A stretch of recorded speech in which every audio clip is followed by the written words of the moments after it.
I heard that the company was going cloud, but I didn't expect this to happen.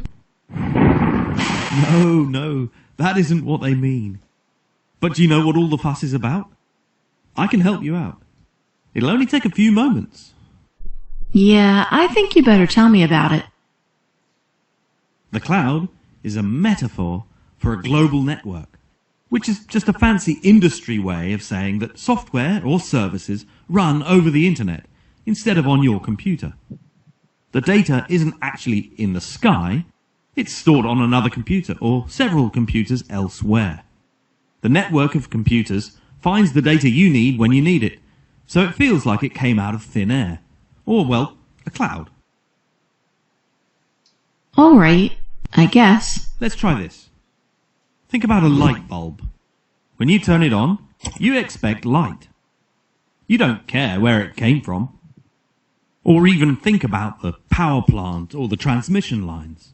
You just want to flip the switch and get light. Take that a step further. When you buy a light bulb, you don't pay the electric company upfront for how long you might use it. Instead, you pay for the amount of electricity that you actually use. It's just a vehicle for an end result. And you never need to worry about how or when power plants upgrade to the latest technology. It likely happens without you even thinking or knowing about it. And you don't have to manage scaling the electricity. For example, as people move to your town, you can rest assured that your light will stay on. Okay, I get that. But how does that translate to the cloud? You probably use the cloud every day whether you realize it or not.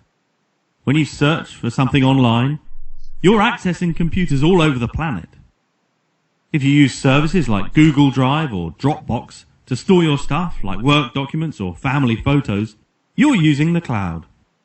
All social media, including Facebook and Instagram, online shopping, online bill paying and banking.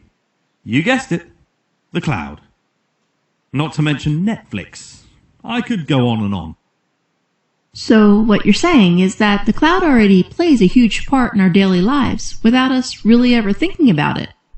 We use the cloud to communicate and be social, inform, exercise, commute, and entertain. Imagine what it would be like if we used it for business. Exactly. Let's talk about that. First, let's talk about technology upgrades. Forget about them. Moving to the cloud keeps customers up to date on the latest and greatest release of our software.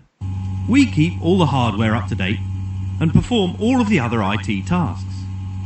And it's cost effective. Like your electricity, there's no upfront infrastructure costs. Customers pay for additional resources when they need them and stop paying when they don't. So customers get all the latest releases without doing anything? That's awesome. Yeah. As you know, making our systems available and reliable is essential to keep our customers happy and prevent revenue losses. Cloud services help to provide this. Plus, they get data backups, disaster recovery, and fully redundant backup data centers just in case, not to mention security. Did you know that cloud providers offer more policies, technologies, and controls to protect data from potential threats? That's important, both to Epicor and our customers. Oh yeah, and it's global. Azure and AWS, the providers we use, offer fully redundant data centers all over the globe. It doesn't matter where our customers are. They can access their data quickly and easily from anywhere.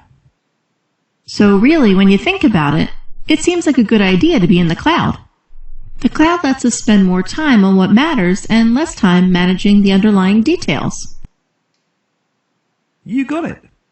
But you know, I've just scratched the surface. Epicor is driving the industry in cloud solutions. Move to the next topic to learn more about how moving to the cloud can help everyone.